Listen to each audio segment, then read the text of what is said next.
Show season is on the go, and I can't wait to share with you guys some of the tips and tricks that I've learned over the past couple of years, why you and where you should be picking your next safari adventure. Also find out why the Transkei should be on anyone's safari bucket list. The journal. Hunting is one of the best conservation tools we have. The Journal is a hunting podcast that covers the ethics, history, and culture of hunting in Africa and South Africa alike. My name is Dylan Love. I'm the founder of PH Journals. My brand was created to spread awareness why hunting is one of the best conservation tools we have to offer. So if ethical and sustainable hunting is what you're looking for, well then you have come to the right place.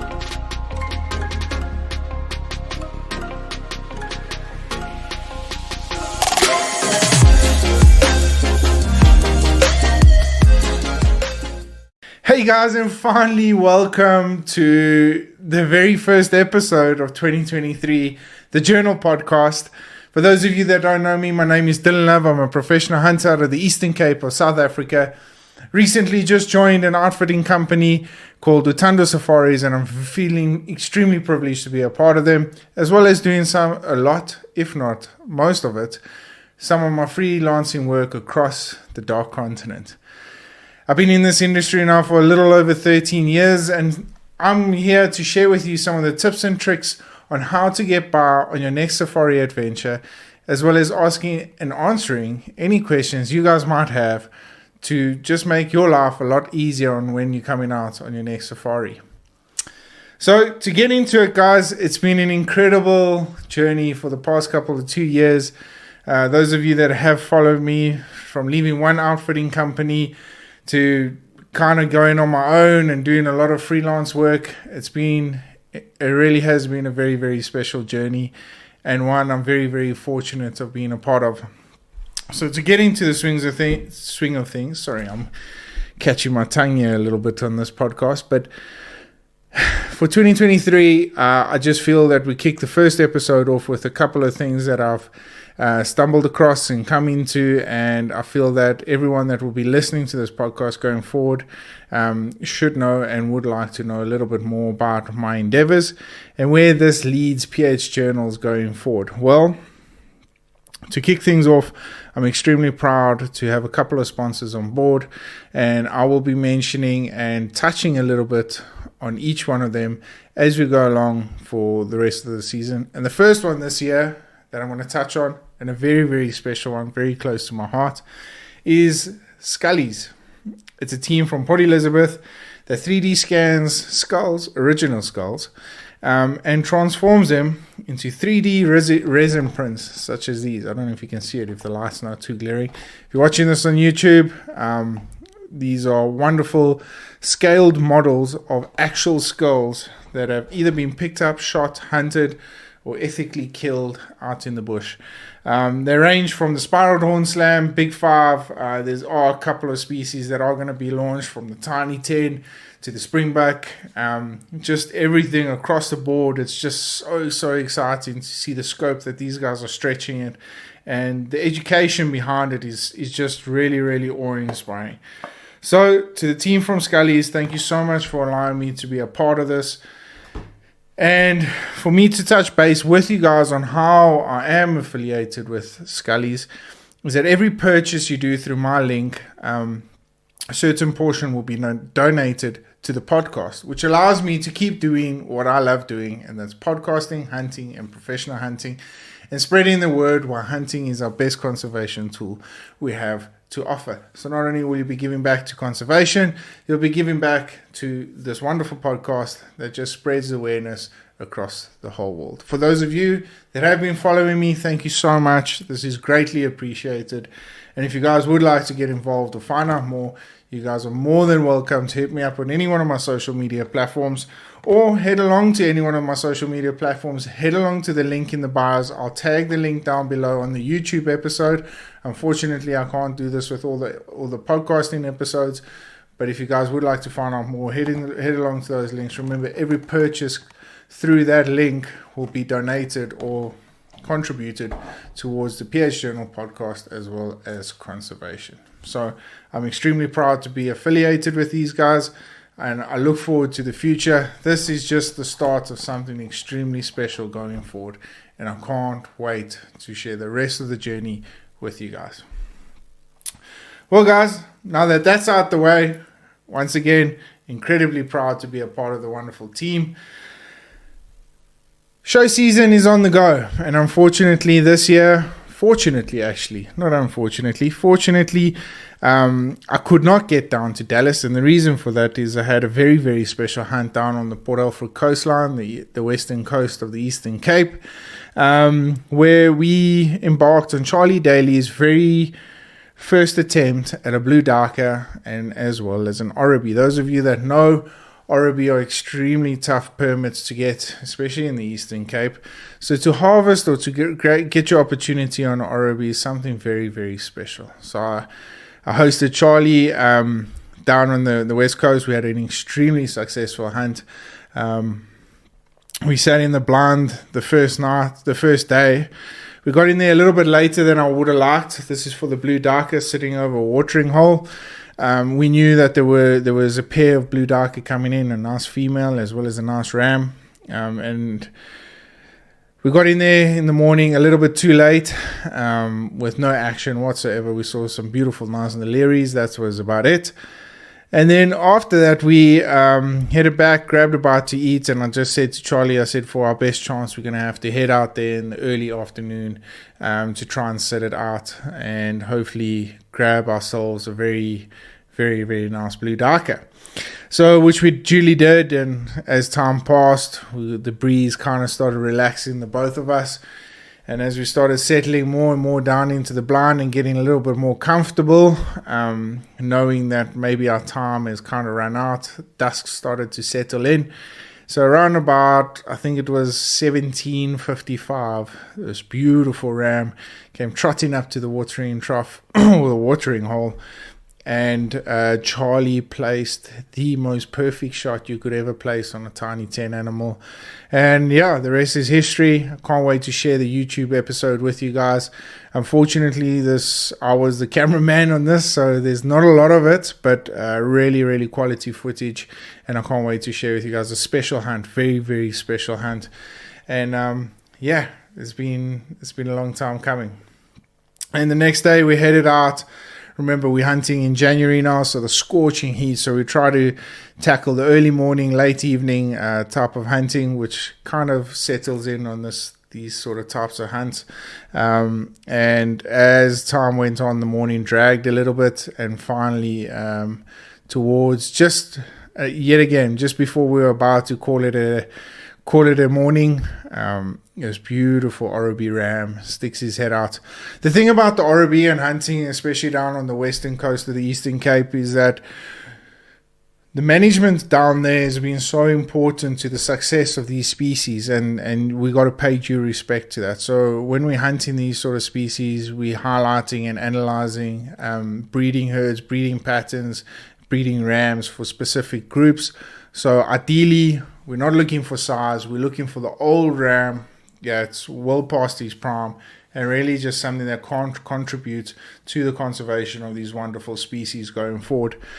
And which we duly did. Charlie just happened to be in the right place at the right time, because this ram, not only was he old, he had some mass and beautiful size to him, and just yet again another incredible animal. And the backdrop to set it all off with the I've lost my train of thought now. The Indian Ocean, in the background. Beautiful blue color, nice crystal clear day. It was absolutely amazing, and an experience I'll hold very close to my heart for a very, very long time. Not only is it a special thing to hunt one of these, probably one of the most successful conservation stories in the Eastern Cape, but to share that with somebody that appreciates it as much as what I do is something very, very special. And I look forward to doing a lot more of that. Fortunately, I've got another permit for this year, so I'm looking for any takers out there that would love to hunt an Oribi and have got space this season. Pop me a message, hit me up, and I've got one permit for this season. Come down, let's make a let's make it memorable. Remember, without you guys hunting these animals, the hunting dollar doesn't do what it's intended to do, and that's preserve and conserve these wonderful animals we fight so hard to protect. So yeah, guys, at the end of the day, the reason for me mentioning this was not only the fact that we had an incredible time, but obviously I missed Dallas Safari Club, which is the first time I've missed, other than COVID year, in the past 6 years. So no, longer than that, probably past 8 years, which is hard to fathom. And it's hard not packing my bags to jet set off over to the Northern Hemisphere. But in the same breath, it was all worthwhile. With saying that, Nashville's coming up, and there's been a couple of shot shows in between. Harrisburg, I know Houston's just passed. What are some of the things that you guys need to look out for when preparing yourself? If this is your first safari, or if you are planning to go on a safari, what sort of, when arriving at these booths, and I've done many podcasts on this, but I just feel that being the season it's only fair to start it off with a brand new way of doing things. So firstly, picking out an outfitting company. I mean, last time I was there, walking around the shows, there's hundreds of African outfitters out there that you guys get to choose from.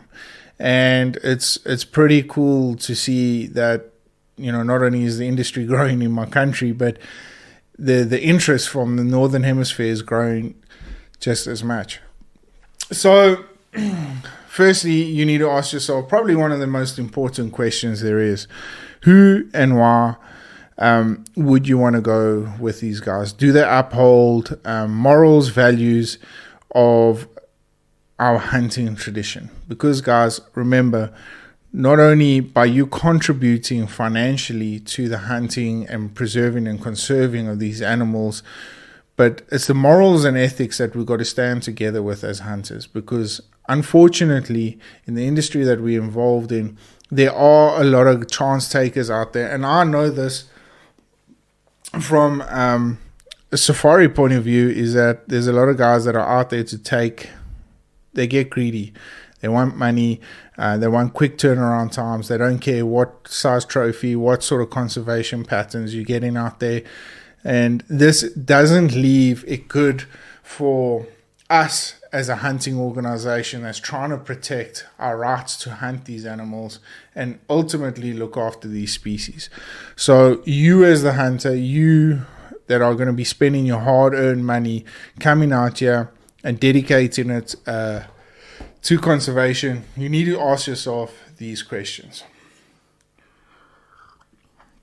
And of course, if you feel that by any means that these guys uphold the standards, the morals and values that you stand for as a hunter, by all means, these are the questions I would highly suggest you answer. But before we get into that, first, I just wanted to, there was a question that was asked to me, and I'm going back a couple of months now, just before the December holiday. It was a question that was asked to me about this whole free range thing. And I've done a podcast on it, why free range hunting shouldn't be called free range hunting. At the end of the day, you're going to see guys out there at these shows advertising these things, and it is a sales point, and that's a very unfortunate thing for me to say, and I actually hate saying it, but it is a sales point for a lot of outfitters out there that have got access to low fence farms and low fence ranges, conservancies, and all these sort of things that benefit them, and ultimately we've built up the stigma of free range hunting. It's not really free range hunting. If you look at some of the species, fall ribback seldomly jump a fence, so that's not free range hunting. Springback seldomly jump a fence, that's not free range hunting. Ultimately, though, it is still hunting, but let's not call it that. Let's not call it free range, because nothing in South Africa, according to my opinion, is ever free range. But it's most of it, if not 85% of all hunting that gets done here is fair chase. And that's the difference. That's what you need to look for. The minute somebody is advertising free range hunting, you guys have to ask the question on why are they advertising it as such. Is it they're trying to get you over there because it's nice to say free range hunting, there's no high fence? I promise you now, if you bring them a package, whether it's got blue wildebeest in or any other plains game animals, other than animals like Inyala, Impala, Bushback, warthogs, the list can go on. Those animals that are kind of found free range, that roam freely around conservancies, parks, wherever the case may be, farms, ask the question, where will you be shooting the blue wildebeest? Where will you be shooting your black wildebeest? Where will you be shooting your gemsbuck? All those sort of things. And really just start putting the hammer to these outfitters that believe that by them giving you a fake sales gimmick is actually working. And that's just honestly my personal opinion about it. I don't like the word free range. Fair chase for me is a lot better way of saying things, because you and I both know that when it comes to free range, the word gets skewed a hell of a lot. So, yeah, that's just to clear that up. And then questions to ask. So, probably some of the most important questions to ask is, number one, your taxidermy. Where's your taxidermy getting done? How is it getting handled? Are you dipping and packing, shipping, all these things, etc.? What I found, and the reason why I've bought Taxidermy app right at the top, is what I found over the past couple of years is becoming more and more important to understand the actual hunter, to understand the process, not the process of when the trophy is getting dipped and packed or mounted, but the process thereafter, the crating, the shipping agencies, all those guys that are involved.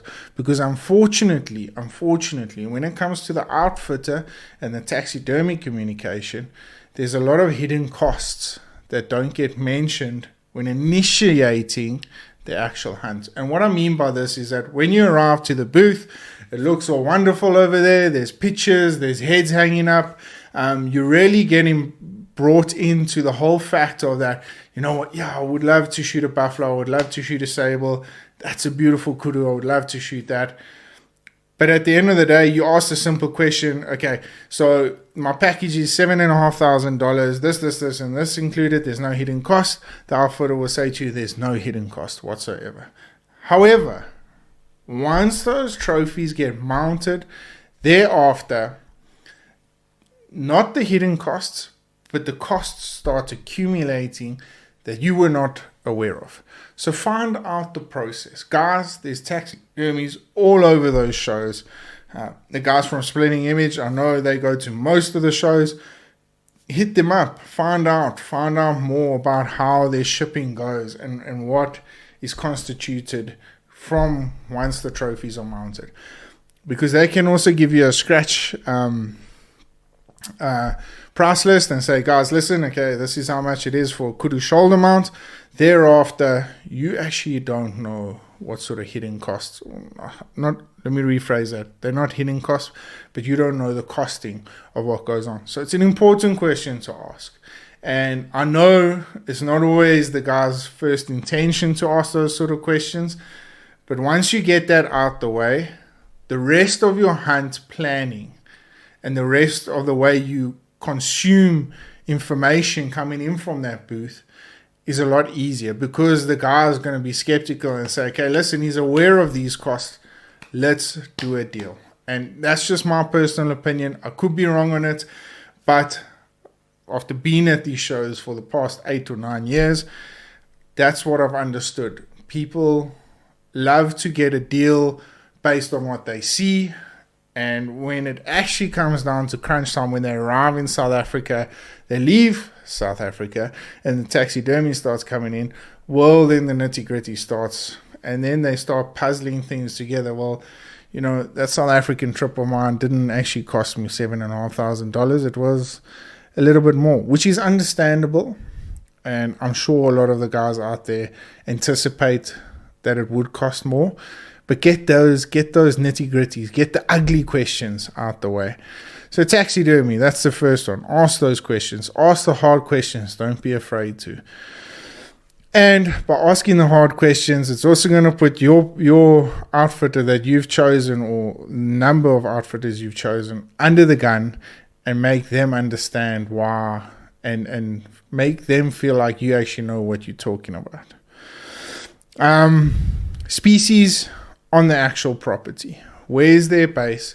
How many species are they running on the property? What is their conservation programs? The problem with this is that over the past couple of years, South Africa has run into an issue where there's not a lot of farms out there that are doing the breeding stocks anymore. And therefore, a lot of game farms have actually physically got to go out there and manage their herds accordingly. Now, for me as a professional hunter, as well as an outfitter, going out there and seeing an animal run around with a red tag in its ear and knowing that is the creme de la creme walking around there, and you can't put a bullet in it for conservation purposes because it's breeding stock, is not something, it takes away a lot away from the experience. So be careful about that. Ask the questions: how many species are on the property? What are the herd numbers looking like? How many hunters? This is important. How many hunters can the camp accommodate at any given time? The reason for this is that if a camp can hold more than 5 to 7 hunters, I feel that you would need to hunt at least out of 100 to 200,000 acres of property. And the problem about that is that not a lot of game farmers do that. So if guys are saying to you, no, well, we can accommodate 8 to 10 hunters at any given time, there's two things that this means. Is number one, they stock in their farms on a regular basis. And number two, there's a lot of traveling involved. If there aren't any of those species on the property, you will be traveling a lot. The traveling, for me, is not a bad thing because you get to see the sights and scenes of South Africa across. A lot of people don't like it, but for me personally, I think it's a wonderful adventure. If I can't get specific species at my base where I'm based out of, and I've got to travel, I make it part of the safari experience by sharing different cultures and educating my clients on what sort of towns are we passing, why this is rich in this sort of habitat, the vegetation, the bird life, that sort of stuff. Because at the end of the day, that's what your PH is trained to do. He's trained not only to guide you on the correct animals, but share his knowledge across the whole platform. And if he's not doing that, he's taking away a little bit of your experience out of South Africa. So, yeah, ask the question, how many hunters in camp? One of the most important questions, for me especially, is who is my PH and why? And the reason why I say this, sorry.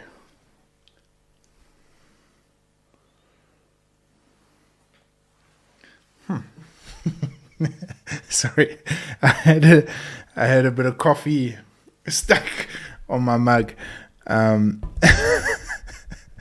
So those of you that were watching on YouTube, I do apologize.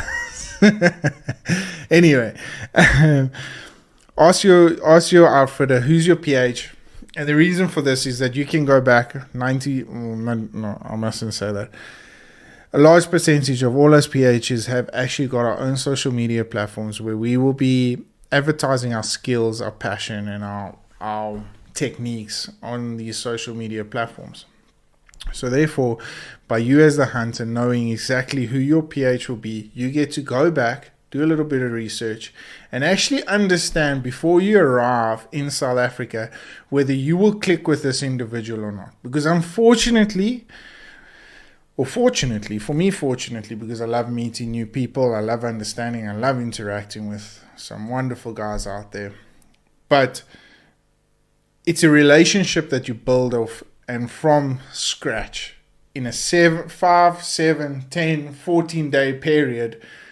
You're stuck with this individual every single day, and he's dictating to you what are the plans of action going forward for the next couple of days.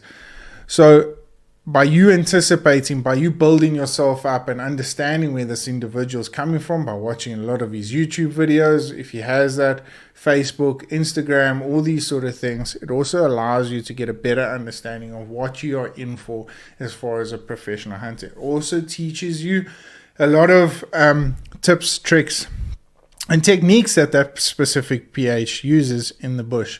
I know there's a lot of PHs out there that enjoy the long distance shooting all the way. Just even things as simple as how they put up their shooting sticks so that you get the opportunity 3-4 months before you come out on a safari to actually see, okay, my PH puts these sticks out this way, let's practice. And I know this maybe sounds ridiculous. For those of you that have been coming off to South Africa for years and years and years, and touch wood, never had a bad experience with the PH. There's a large percentage of guys that have.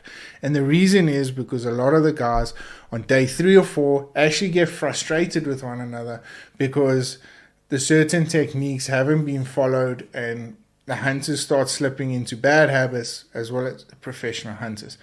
If there's some sort of understanding, those days become a lot easier. And at some point in the hunt, you can say, you know what, John or Yaku or whoever it is, today let's just take the morning off and we'll carry on in the afternoon to give you guys that break of space and understanding and then kick it off as a fresh start going forward.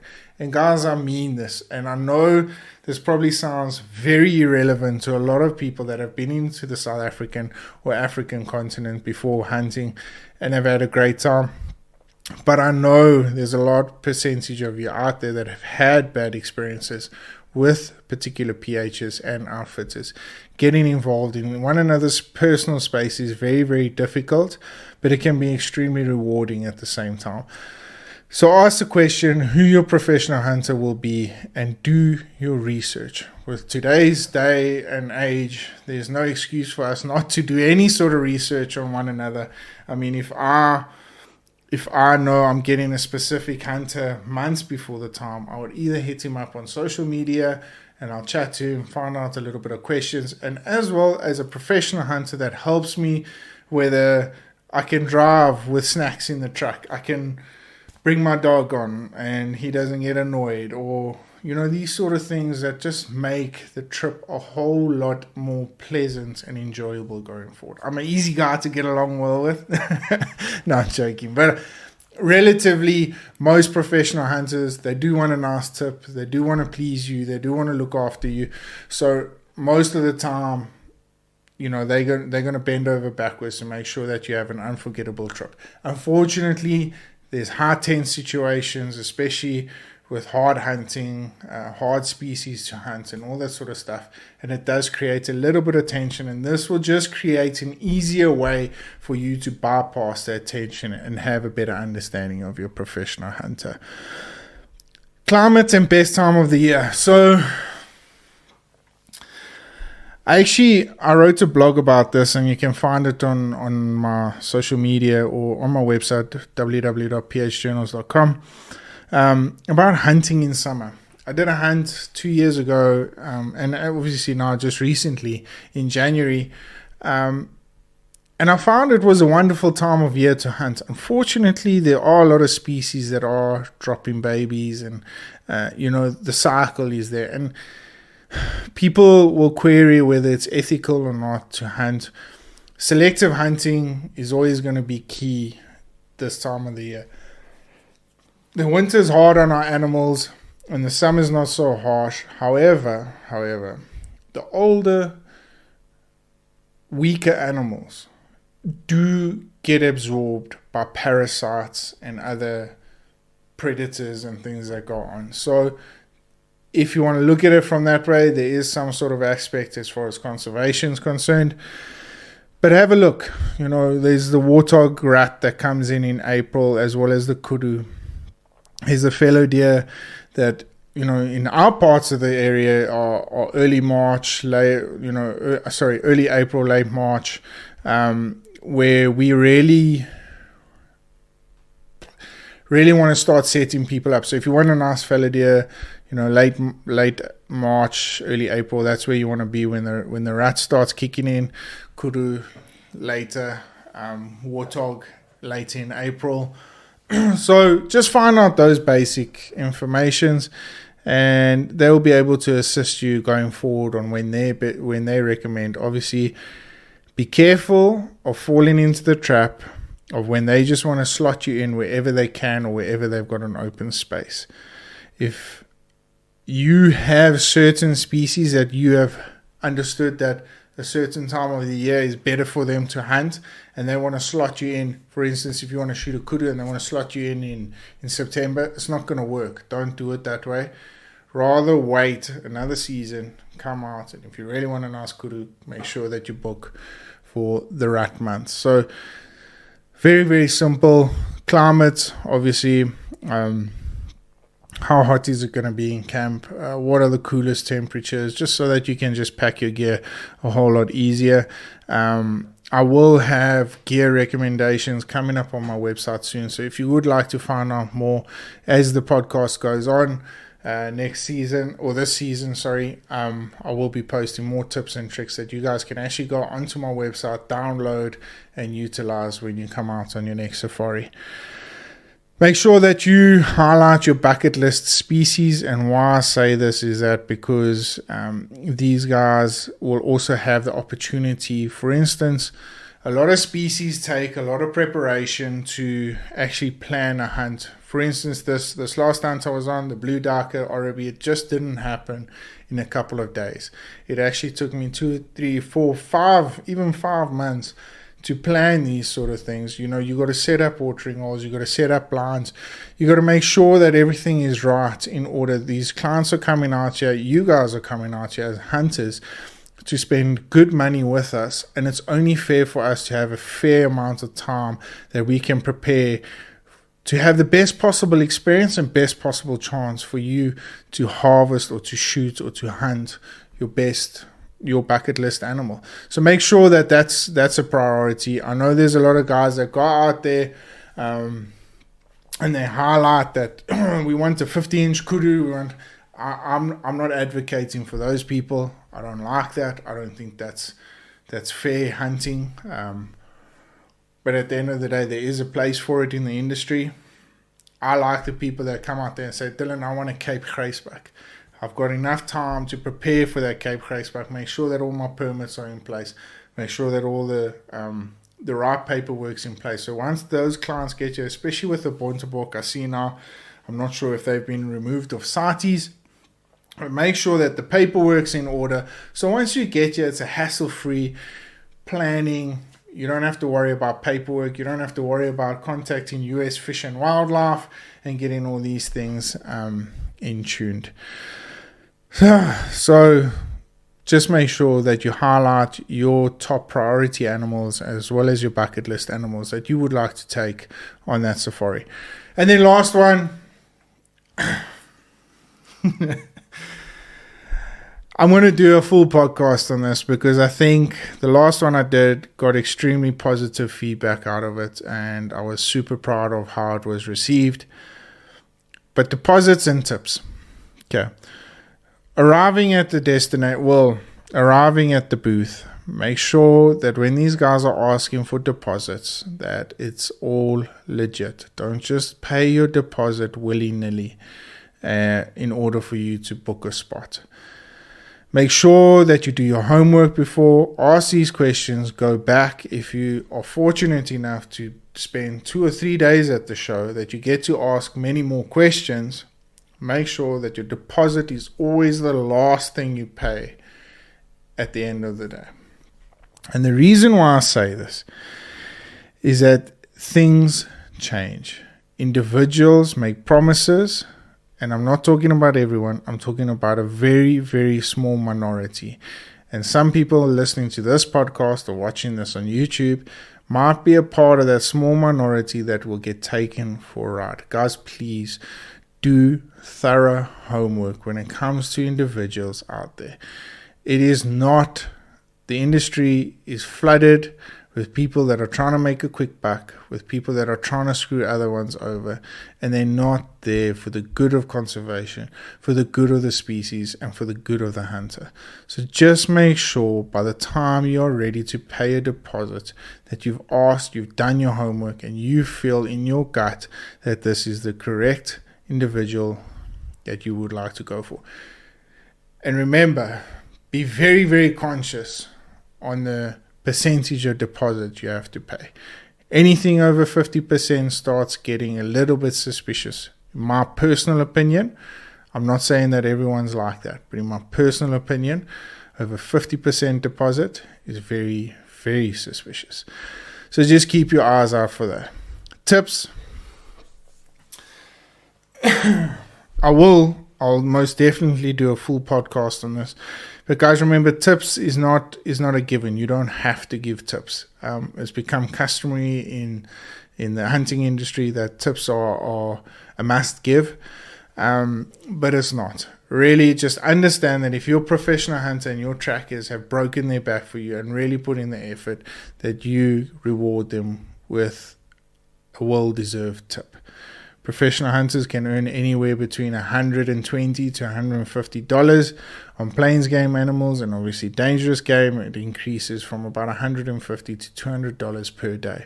Trackers are anywhere from $25 to $50, depending on the workload that they actually get given. And the reason why I say this is that put this stuff on a sliding scale. It gives you room to play around with, and it gives you room to understand what your professional hunter and your trackers have been through to make your experience unforgettable.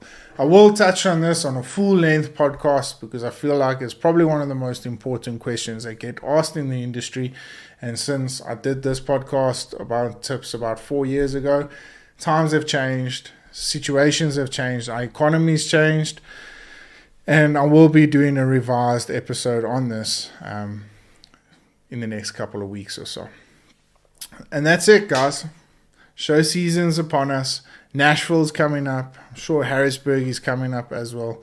There's a couple of other ones, Seattle, Salt Lake, all those ones. Get involved, get out there, ask the questions. And if you guys need any advice, if you are at the shows and you would like, any input, I'm just going to be completely honest. I'm backing no outfitting company. I'm not endorsed by anyone out there in the shows. I will gladly give you my honest opinion about how to go forward with certain questions that have been asked and answered in specific ways. So if you guys would like any help, please feel free to hit me up on any one of my social media platforms. I'm running my social media, so it's me that's answering, and I will gladly try and help you guys where I can. Well, guys, we're coming to the end of the podcast, and I just wanted to touch base. I did mention it right at the start. Why should you guys come out to the Transkei on your next safari adventure? If you're looking for fishing, if you're looking for a different getaway, the Transkei how did I say that? The Transkei is riddled with rich history of wars, of great fishing, and just people living off the land. And I can tell you now, by spending a couple of weeks down there now in the past festive season, it's becoming more and more relevant that these people actually need, and a lot of guys haven't actually experienced that rural part of South Africa.